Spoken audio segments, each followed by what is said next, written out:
Good evening, hello and welcome to the brand new version of Startup Central. I'm Nayantara Rai in New Delhi.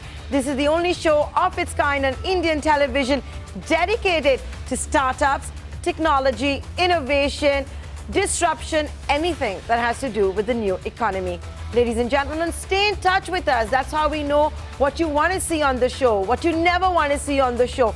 Pitch to us, who knows, maybe one day you'll be a part of the show. Our email address right on top, suc@etnow.tv. You can also reach out to me directly on Twitter. Before we get to the A-list guest lineup that we've got for you today, right here on Startup Central, let's get to the top headlines in Startup Central style. Fatafat. Here they are. The Delhi-NCR has trumped Bengaluru. It is the largest startup ecosystem in India, and that's a report that has been released by Thai Delhi-NCR as well as consulting firm Zinnov, which says the Delhi-NCR boasts of 10 unicorns, 7,000 plus startups with a cumulative market valuation of $50 billion, and that's more than 50% being commanded by the Delhi-NCR compared to the rest of India right here.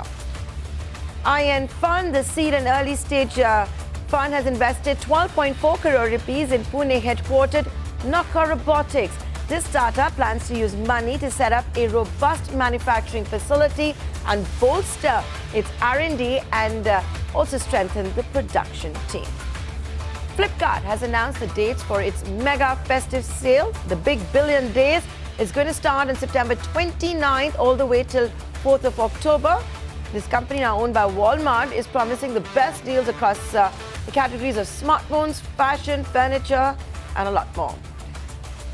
The ride-hailer Grab is reportedly in talks to merge its digital payments firm with OVO, that is, of course, with the Alibaba-backed Dana.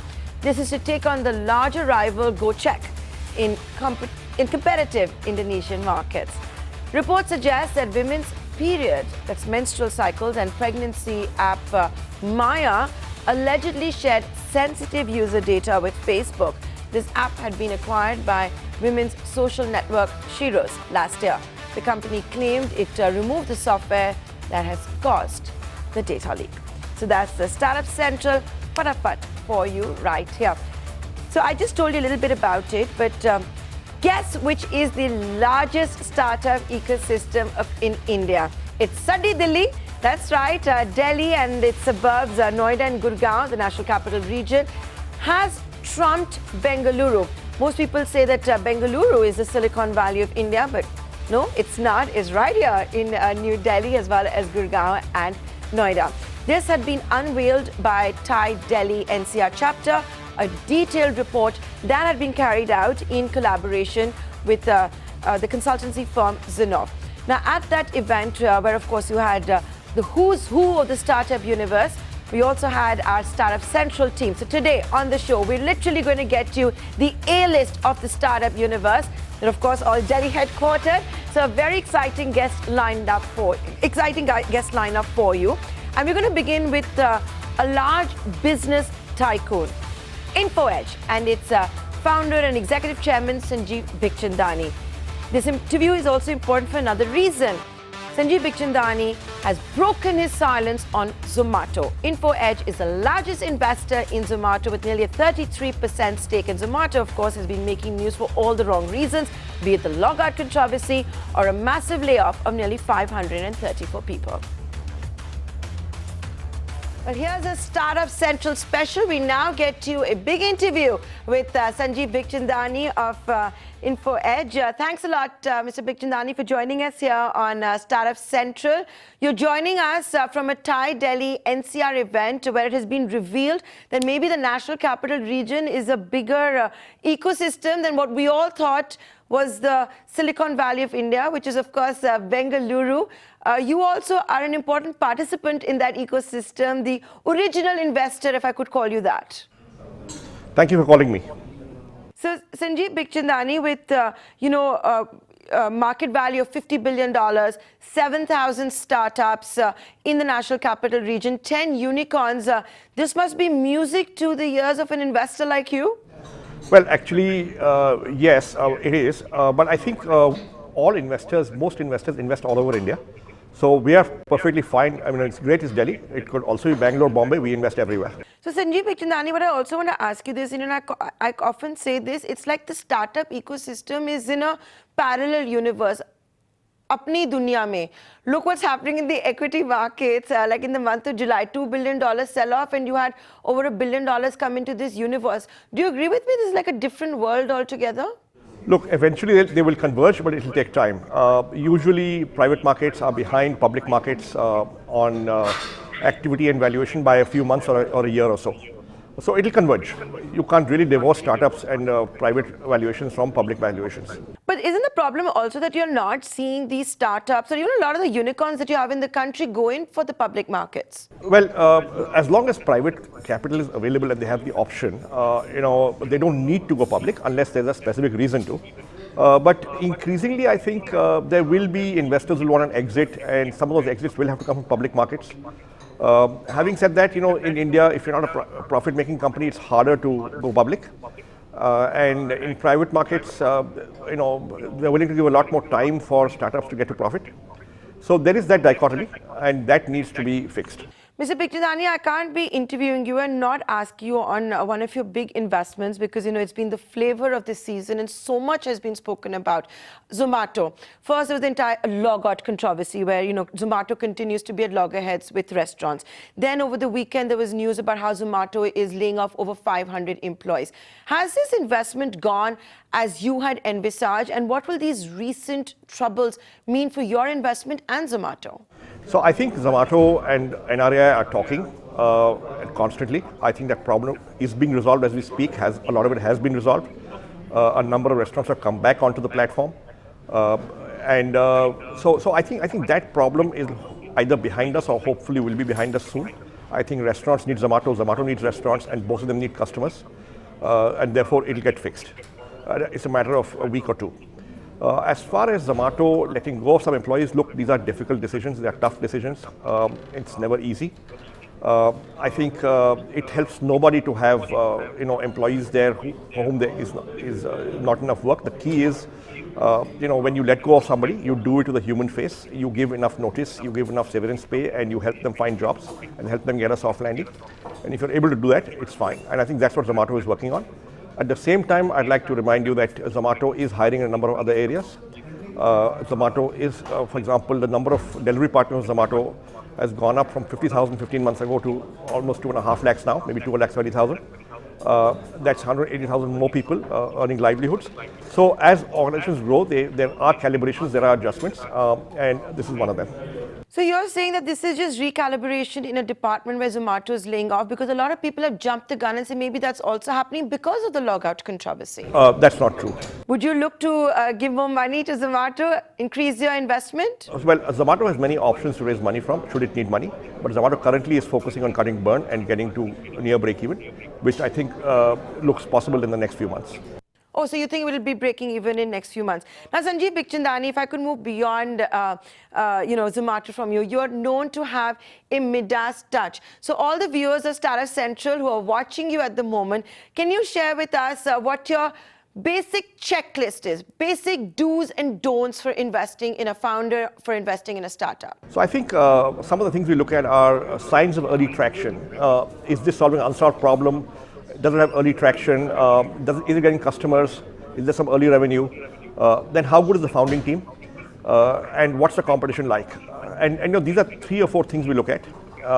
And of course, post this, there are many other things that we look at, but these are 3 big ones. And any don'ts that you have, like something that puts you off and you said, this is not worth it, I will never go near this? Well, I think the entrepreneur should be completely depending on this startup. He has to have burnt his boats, burnt his bridges. So if he's doing 2 businesses and raising money in one, we are less likely to go in because, he can succeed without us succeeding. So the interests have to be convergent and totally aligned. The investor and the entrepreneur have to have totally convergent interests. Okay. Now, Sanjeev Bikhchandani, would I be unfair and cheeky if I were to ask you that do you have a favorite in your portfolio? No, I think, all companies, all entrepreneurs try hard. Some succeed less so. That does not make them any worse off as entrepreneurs. They have courage, they have commitment, they tried, and we stand by all of them and we respect all of them. Obviously, the ones that succeed, give us the capital to continue investing, and they are important.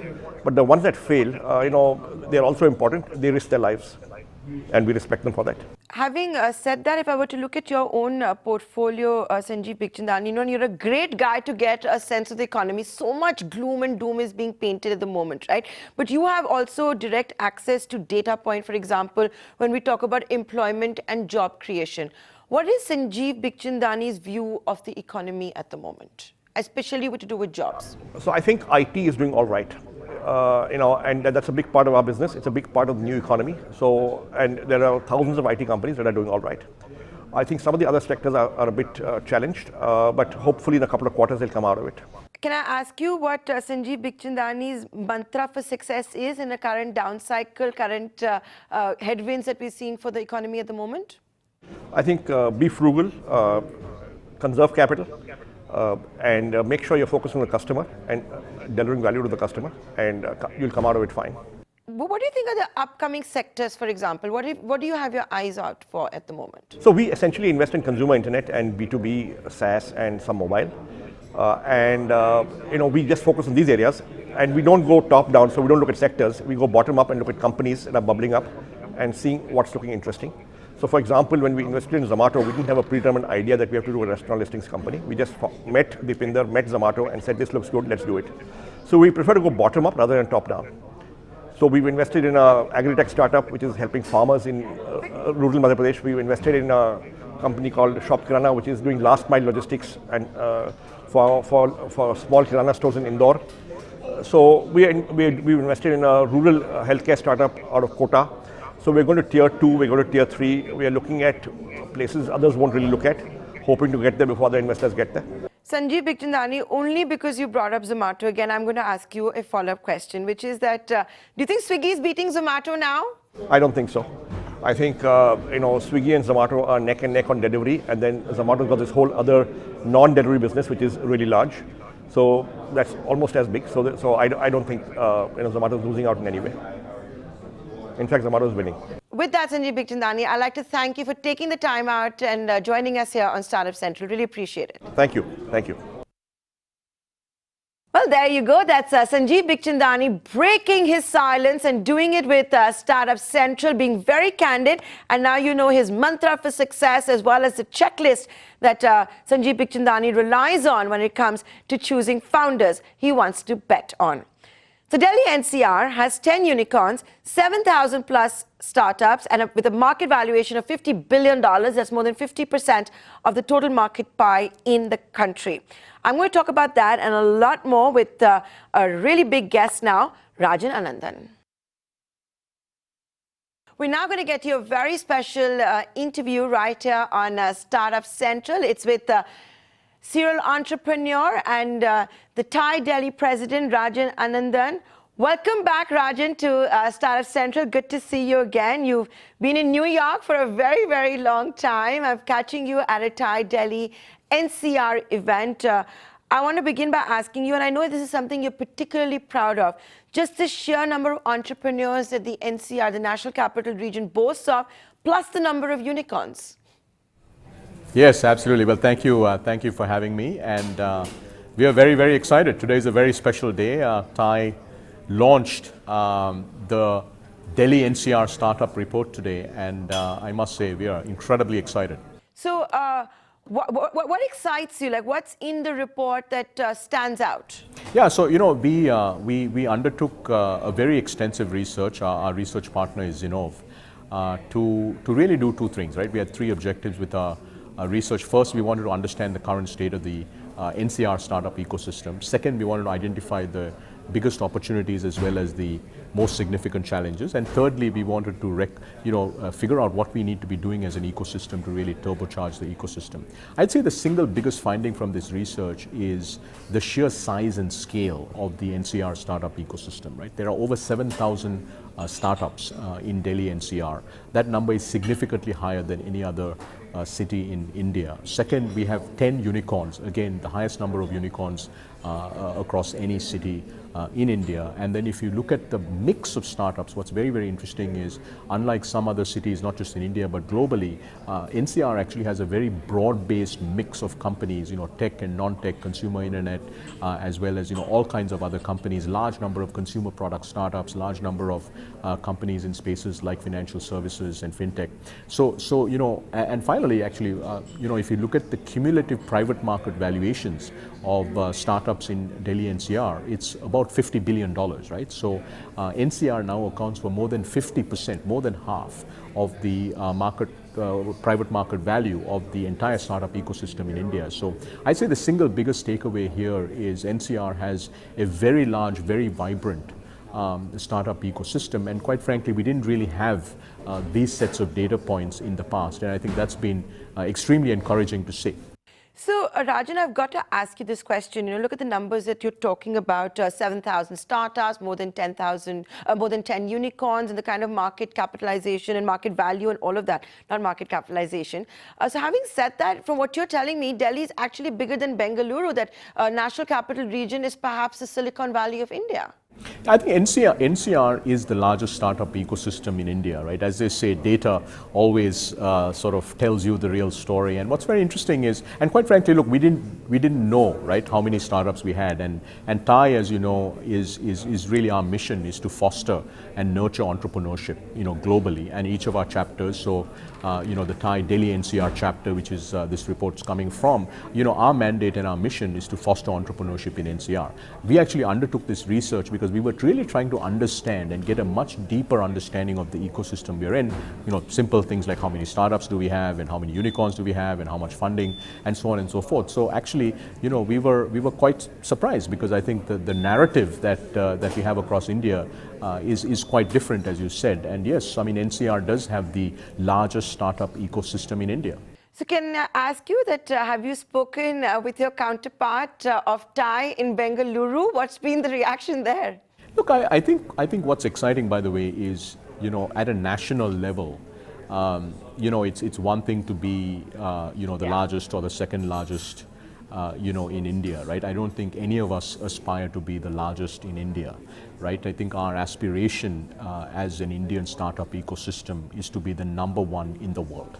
Right? We're not going to stop at #2 or #3. We're already the third largest startup ecosystem in the world. So I think in many ways, I think the problem definition, or the definition of the challenge, is how do we become the #1 in the world? And I think that's sort of a 5 to 10 year journey. And in many ways, what we've tried to, we've talked about the sort of the headline of this research, but one of the things we want to really understand from this research is what are the challenges, right? What are the big areas of focus we need to have to go from, let's say, 7,000 startups. We've set a vision 2025 of 12,000 startups. We want to go from 10 unicorns in NCR to 30 unicorns in NCR by 2025, right? So what we're really now focusing on is, I don't think we should get into this city versus that city in India, right? The whole question really is, how do we make India the #1 startup nation in the world? And that's the goal. So with that goal in mind, how are you looking to turbocharge these startups? Yeah, so we, as part of this research, and those of you that are interested in the startup ecosystem, I'd really encourage you to download this report. It'll be online in the next hour or so. We've identified, a set of major challenges, right? Firstly, funding at all stages is a challenge. From seed funding to Series A funding is a big challenge. It's a challenge across India, but it's especially quite a bit of an acute challenge in the NCR region. Second, affordable space. Space, especially in the central business districts of Delhi, Gurgaon, and even Noida, are actually very expensive. They're not affordable if you're two co-founders just starting up, right? You'll have to pay 10 to 15,000 rupees per month per seat, and that tends to be quite expensive, especially if you haven't already raised a meaningful round of funding. So space is a big challenge. Third is technical talent, especially in the north. Technical talents, because we don't have as many engineering colleges, we don't have as many computer science graduates. That's an area of concern that we need to address. And then lastly, look, policies, right? I think there are a number of things we can do from a policy standpoint, policies that are driven by not the center, but really by Delhi, by Gurgaon, by Noida, that can make it much more favorable for us to launch, iterate, and build very innovative, interesting kind of companies. And then finally, look, this is not a startup related topic, but when you think about Delhi, when you think about Gurgaon, when you think about Noida, pollution, right, is probably a huge issue for living in this region. And I think it's not a startup related issue, but pollution, traffic and crime are three things that we really need to address. So in the report, we've tried to go very, very deep on identifying the big challenges that we have. And then on recommendations, we've made a number of recommendations on how to address each of these challenges. So can I ask you what some of those recommendations could be? And let's talk about pollution and traffic, because that's a real problem whether you are in the National Capital Region or you are in Bengaluru or in Mumbai or even Kolkata. No, so I think solving traffic and pollution are sort of macro problems. What we've tried to get into in this report are problems that are very specific to startups, right? So the first thing we've recommended is that we focus on 10 priority sectors, right? We've given a lot of thought to what these sectors should be. Each of these sectors is a sector where we believe that NCR can really lead in terms of startups, lead in terms of innovations, where we're seeing a disproportionate number of the successful startups in each of these sectors, right? Be it food and food tech, be it ag tech, be it next generation e-commerce, which is a very, very exciting segment, be it logistics, should actually come from NCR, right? So we've identified 10 of these sectors, and then we've made a number of recommendations of what we should be doing in each of those sectors, right? Straightforward things that lots of other states have done, like building centers of excellence is one, right? Second, having sector-specific sandboxes. So for instance, when you think about, we've identified smart cities as a sort of a sector, horizontal sector where NCR can really lead. And in smart cities, what we've said is, let's set aside a meaningful sort of geographic physical region, what we're calling a physical sandbox. And in that sandbox, let's actually have very progressive regulations, right?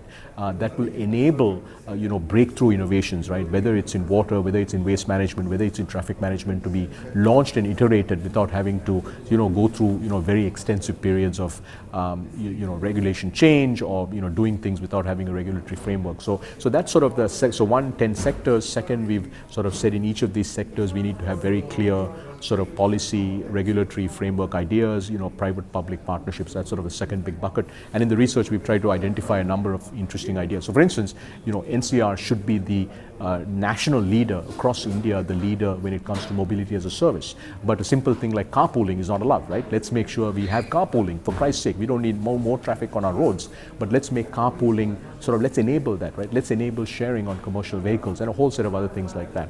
And then finally, in the third set of recommendations are around what we are calling core infrastructure. For instance, we are recommending that Delhi, Gurgaon and Noida have startup hubs, right? World-class infrastructure at very affordable levels. 10,000-seater, one 10,000-seater in Delhi, one in Bangalore, and one in Hyderabad. And these should be modeled behind T-Hub, which is in Hyderabad. I'm sure you've been, some of you who are startup enthusiasts have been to Hyderabad to that. At T-Hub, but at much larger scale, at the scale of NCR, right? And so that, if you're two founders starting up, you don't have to spend months trying to find some space that you can afford, right? For 6,000 or 7,000 rupees a month, you can actually move into a space. It has internet, it has very, very sort of, reasonably world-class infrastructure and so on. The second is on talent. We actually think that we need to partner with leading Indian as well as global edtech companies that actually have outcome-based programs, right? So there's a company, Sequoia-funded company, in fact, called InterviewBit, that actually where you go through a 6-month program and, to become a world-class coder, that you're job ready, that you can go get a job at, let's say, a Google or an Amazon or a Facebook or a hot startup in NCR. And how do we bring those companies and get them to really focus on the NCR region so that we can, start building a lot more talent when it comes to areas like computing, coding and so on and so forth. So that's sort of a second set of ideas. The third set of ideas really is around funding. We do have a very significant gap in funding, and we made a number of recommendations on how do we get many more angel investors, right? How do we get many more seed funds? How do we get many more venture capital funds? To invest in startups from NCR. Would that not be location agnostic, Rajan? Yeah, if you're in a tier 1 venture capital firm, right? So as you know, I recently joined Sequoia.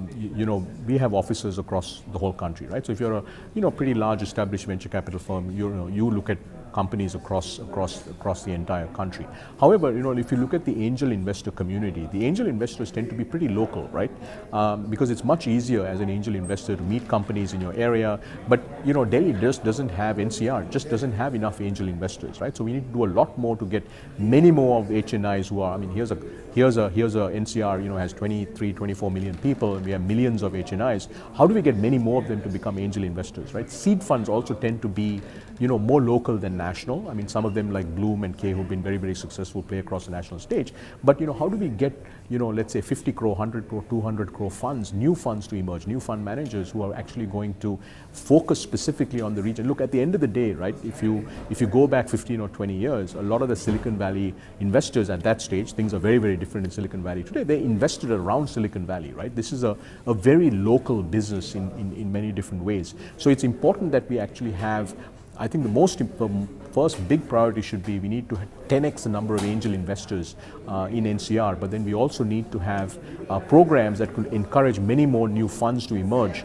who are going to invest especially in the NCR region. Once you become a larger fund, once you become scale, once you've been around for a long time, obviously you're going to invest across all of India, and that's what firms do. But we think especially for NCR, we made a number of recommendations to accelerate to improve the funding environment for NCR startups.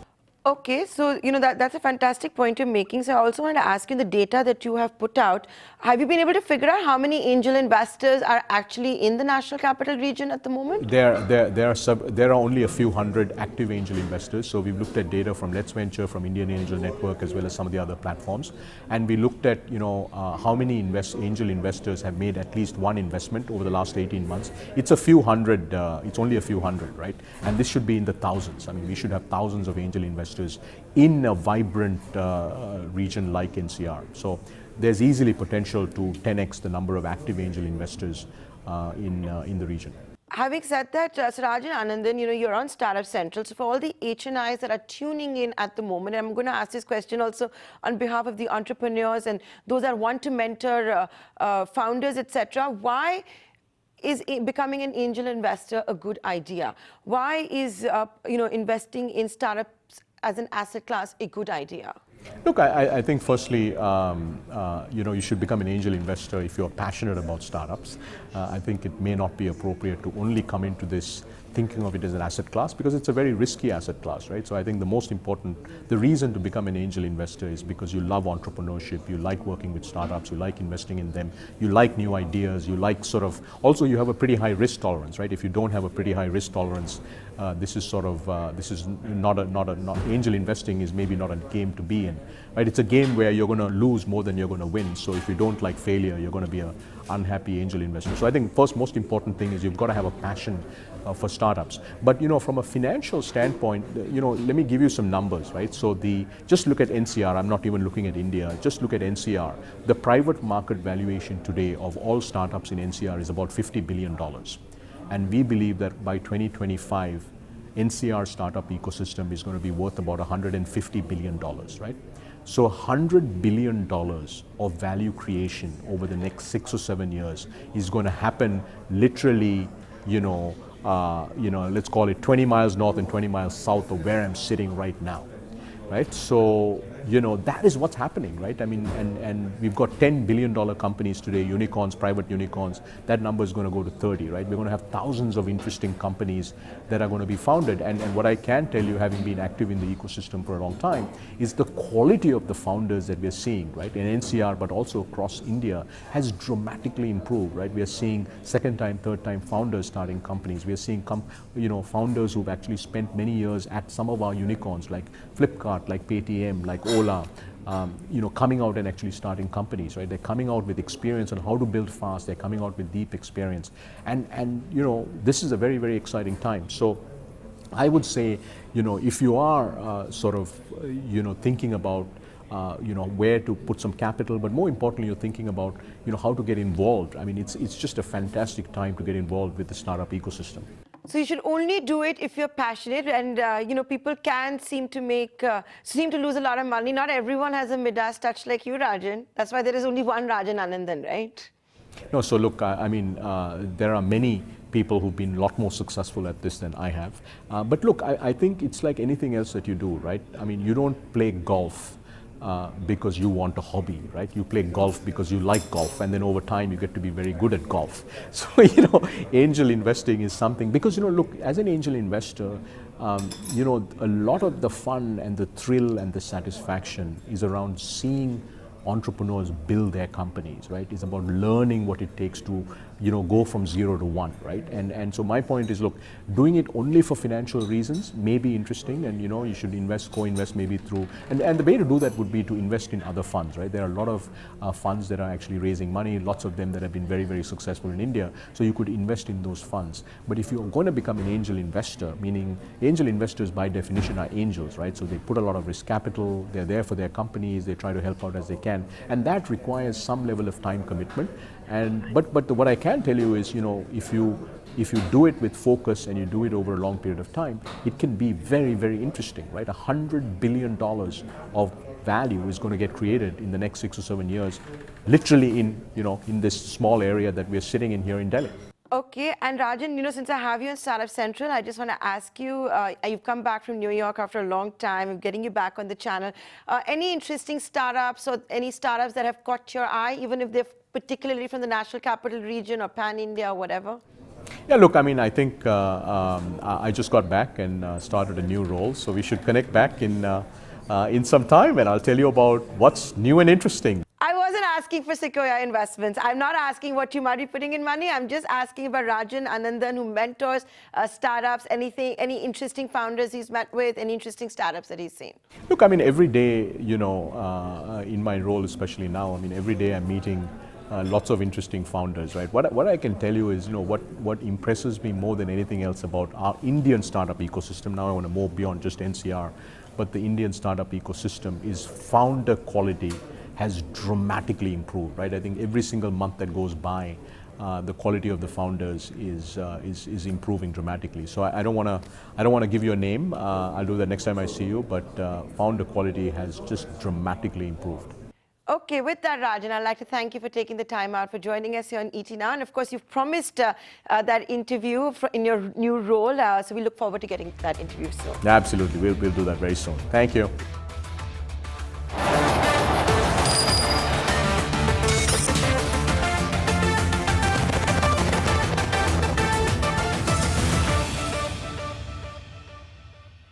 Welcome back. You're watching Startup Central with me, Nayantara Rai. I'm in New Delhi, which has now emerged as the largest startup ecosystem in India. A lot of you folks thought it was Bengaluru, but sorry, it's Sandar, Delhi.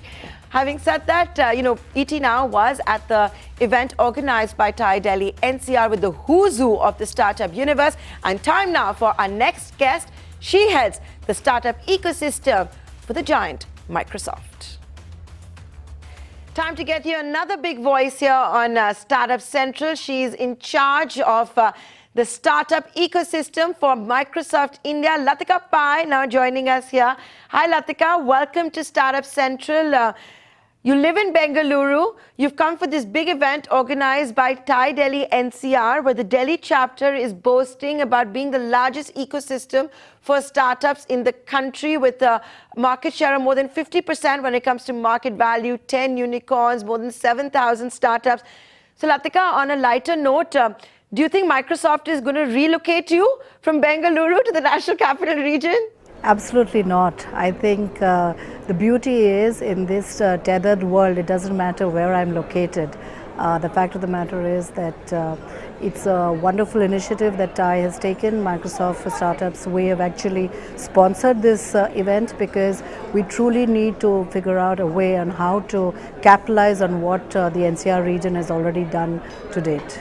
So having said that, Lathika Pai, I want to now ask you on behalf of all the startups, the founders and our viewers, what is Microsoft's game plan when it comes to India's startup ecosystem? So Microsoft has always been in India and extremely active in terms of the startup ecosystem. What we are here to do today right now is to identify those startups that we can engage with and help them scale.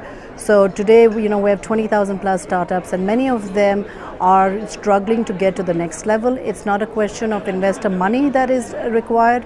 It really is a question of how do we engage with the startups, help them understand what their next version of technology should be to scale. And most importantly, what we bring to the table is our co-sell opportunity, which is to take our startups to our corporate clients, not just here in India, but globally. So that is really the most powerful part of what we do today as Microsoft for Startups.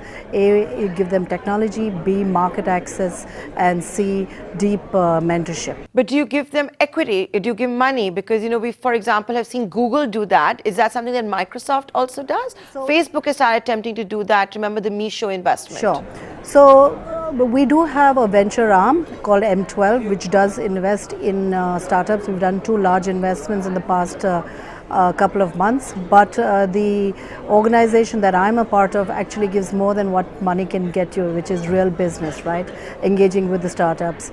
And today that is our deal flow, frankly, comes in from the top venture capitalists here in India. They have invested in companies. These companies are struggling to scale. That's when they engage with Microsoft. So it is at zero equity to the founders who are selected. We get about 100 applications, and out of the 100 we pick about 8 to 10 to engage with.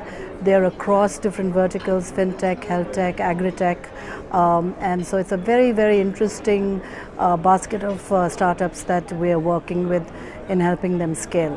So then my next question, which would, has been preempted by one of your answers, when you look to mentor, not give money, but mentor, do you look for only those startups which you think will be relevant to the Microsoft ecosystem? For example, take them to your corporate clients, etc. So the good news is that as Microsoft, we're in 200 countries, we have 40,000 plus customers / clients, and as a result, almost any kind of startup that we engage with, as long as they're technology based, their relevance becomes very, very important, right? So it's not a question of just looking at our Microsoft client list, but the fact of the matter is that if the startup has a technology solution that is relevant to a particular vertical or a horizontal, we then see how promising that startup is in terms of both their technology and the founders, and then help them in terms of coming into the program. So do you have a simple, and I'm going to be dumbing it down, so I apologize for that.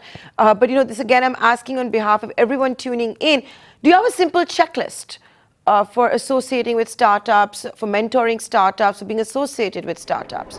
The do's and don'ts. Absolutely. The simple checklist is that to get into our scale-up program, we look to seed to Series A funded startups, revenue generating, and we look at what their areas of interest are. Are they looking to scale their business? Are they looking for help in technology?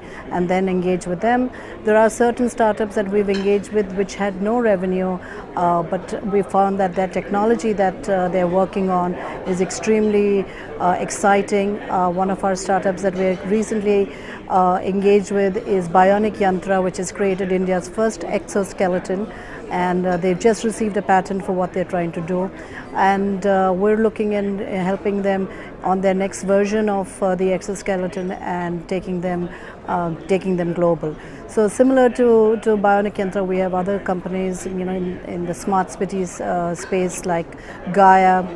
We have Edge Networks that's focused on AI-based skill, resume and workforce management. So we do have a variety that we work with, and I think it really is a matter of looking at the startup and how we can support them, and how the founders are really looking to engage with Microsoft to leverage what we have and what we bring to the table. So do you also take them to Redmond? Do you take them global? Do you take them, to all the countries that you're in so they get a global exposure as well? Absolutely. I think Redmond, more than Redmond, we help our startups go global. One of our startups, Cripsy, which is in the blockchain side of the house, we've taken them to Hanover MSA, to Germany, where they worked with our team there, and were exposed to clients in Germany. We've taken them to the US to our clients. So Machine Sense, which is another startup that's focused on creating IoT sensors for bridges. We're working with them in terms of, today they are in Kolkata monitoring bridges before they collapse, and helping them, taking them global. So I think the beauty is with Microsoft, I've had startups who've called me and said, we're trying to close a deal in Colombia. Could you please help us with a connect there? And, literally 24 hours later, they've been connected to the folks in Microsoft Colombia. So again, Nayantara, what is really, really cool about what we have to offer in our program is our co-sell motion. Having been an entrepreneur myself, I've just joined Microsoft a year ago. I think this is the most powerful thing that we can do in terms of helping startups. Obviously someone who is an entrepreneur turned mentor turned investor is always far more compassionate, far more sympathetic also to the lonely journey that an entrepreneur can have. So Lathika, do you want to share with us what made you switch sides? That's a great question, Nayantara. I never thought that I would get back into a corporate gig after 17 years of being an entrepreneur. I think what really excited me was the ability to sit on the other side and help founders, help them in terms of identifying with, through the Microsoft network, in terms of engaging our platform to take them to the next level. I think that really was what was exciting in terms of me making the switch. I must admit, it's been 1 year. A lot of people kind of were surprised whether I would last the year, but it's just flown by. I don't think I've ever worked as hard as I have here at Microsoft, because every day the ability to connect founders in terms of giving them business and in terms of shortening their cycle in terms of meeting investors, just being there, like you said, it's a very lonely journey, has been very exciting. Microsoft is a phenomenal company in terms of also looking at working with social impact startups. We are looking at taking our technology and helping social impact startups in terms of leveraging it to increase what they're doing. So in many ways, I think the kind of support that I've got from Microsoft, not just here in India, I actually report into the global organization, and I have the Middle East and South Asian countries too. I think it's just been a phenomenal year that I have been in terms of how I can support founders everywhere.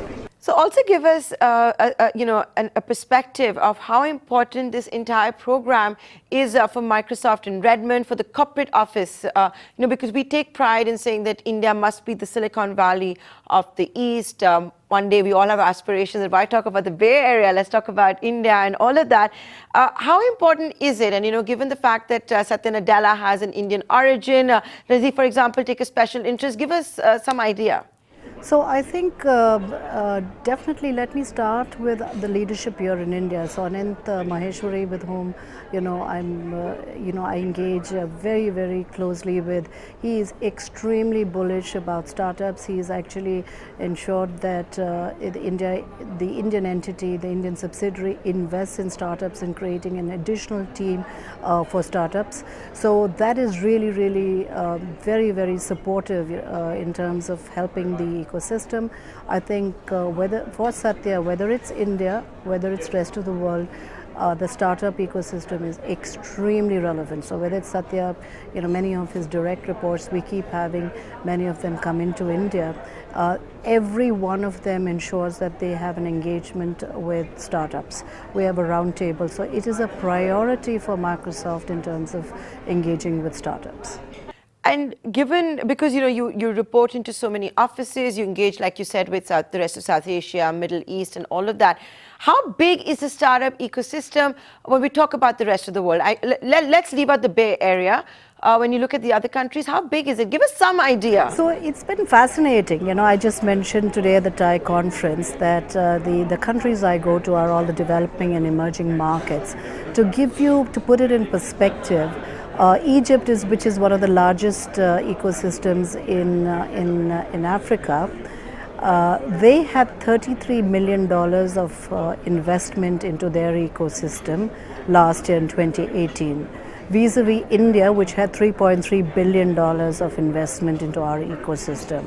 So almost all the markets are emerging. It's where India was 15 years ago. And what's fascinating is none of them are really interested in understanding and learning more about the US or China or Israel. They believe that's not really relevant to them as much as India is. So they're very interested in the Indian story in terms of how India has, is where it is today. We have 26 unicorns. And so every government I go and speak to, whether it's Morocco, Egypt, Qatar, Bangladesh, Pakistan, anywhere I've been to, I think the question is how do we leverage and understand what India is doing as an ecosystem, and how can we take it to the next level and get support from India. So we are far ahead, and I think it's really a matter of pride for me personally when I have most investors and governments asking to learn from our ecosystem. Lathika, before I let you go, there's a huge opportunity in India as well because, like you said, we are at about 20 unicorns at the moment, 22 unicorns, and it is projected in a few years we'll have 100 unicorns. We're talking about over $80 billion here. It's bigger, it's perhaps the opportunities here are far greater, more exciting than the new economy. Having said that, I also wanted to get a perspective from you on the Indian entrepreneur, the Indian founder. Anything interesting that you found about Indian entrepreneurs versus the rest of the world? So I think the beauty about the Indian entrepreneur today is that they have a lot of peer group that they can emulate, follow. I think, once upon a time when I finished my engineering, the entire plane was filled with the graduating classes from engineering schools, from the top tier 1 to tier 2. The US was the mecca where people wanted to reach. Today you see, people staying back because they have seen their seniors, their alum doing extremely well. So I think the Indian entrepreneur has got a lot of support coming in from the networks that they have built, that has been built here over the past 15 years. And I think there is that perseverance that they have within them to succeed, and the support that they're getting in from the network. So I think that's what's really exciting. Like you mentioned, we're looking at 100 unicorns. The term unicorn is really more aspirational. It's not a question of just valuation, but the fact that we want to really create world-class companies that are worth $1 billion and more is something that is a very exciting time for all of us here in India. With that, Lathika, I'd like to thank you for taking the time out and for being so candid with your views on the Attar Essential. Great. Thanks, Nayantara.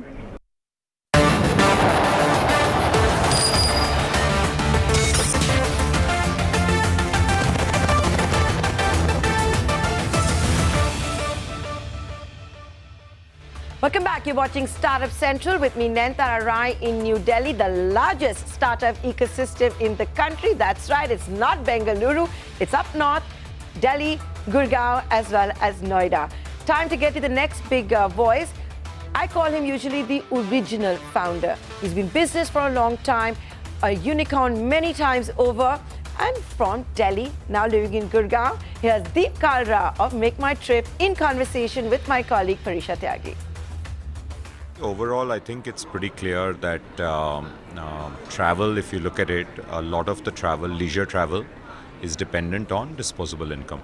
And if you look at corporate travel, and we are in that too, is dependent on how corporates are doing. So when there is a slowdown, the numbers are out, so now there's no question. 5% growth is definitely a come down from where we were. So this pinch is felt by everyone. So therefore, definitely going forward, there will be some amount of softness. I think what is continuing, like we reported our quarter some time back, and we continue to show high growth because for us, we're taking a lot of offline people online. So that's helping us right now, but I don't think it will carry on forever because, at some point there will be some degree of slowdown. Also, if our principals, which is airlines and hotels, if they are feeling the pinch, then automatically it will come on to us. Yes, so have you devised any mechanism to cope up with this slowdown? How are you planning to hold up? Yeah, definitely. I think it's a time where you want to, hunker down. You want to be more careful with spends. It's a time where you also want to offer more and more value packages. People want to still travel, but they're looking for more economical options. So when they're going overseas or they're going in India, maybe shorter packages, maybe cut down by 1-star category. So all of that we are doing because there are people who want to travel. The Honorable Prime Minister has made a call for more domestic travel also, which is great. And so we are also coming out with more and more economical packages. We know after Article 370 was taken down, have you felt the impact in any way? Of course, I mean, after Article 370, the changes happened. Clearly, tourism in Kashmir right now has come to a standstill because when, ordinary people can't travel, where will tourism? So, but we are hopeful it will come back with a bang. Anyway, it was after the peak season, but we are hopeful it will come back. Ladakh, on the other hand, is very optimistic because now they are able to get more support directly from the center. The Hill Council will be more emboldened. So I'm hopeful also Kashmir eventually will go away because every year something would happen. Now hopefully that will be a thing. So your business also suffered a setback, sir, and how did you make up for it? Like, were there any other areas which you tried to compensate with? So luckily, like I said, it was after peak summers. So that was a good part. But in August there's still people, but the summer holidays were over. But definitely people were inconvenienced and we had to get them back quickly. Also to give more suggestions. So now people are going more and more to Himachal. People are going more and more to northeast for the hills. So then we proactively did that. There's no question right now till things aren't normal again of going for travel. Well, with that, we've got to the who's who of the startup universe, and do see how most of them are actually from New Delhi. Sanjeev Bikhchandani, Rajan Anandan, as well as Kalra. No wonder this is the city to be in if you're a founder as well as an entrepreneur. But jokes aside, as Rajan Anandan said, it's heartening to see how the startup ecosystem is only getting bolstered. And as it is, investors don't really care if you live in Kolkata or Hyderabad or anywhere else, including, of course, the smaller towns. It's your business, of course, that matters the most, and your passion and drive. With that, we're going to wrap up this edition of the Startup Central. But before we do that, in case you missed it, here's what you may have missed at that annual event by Apple when they unveiled the new product. So they've cut the price on the starting point of iPhones. There's also a new iWatch.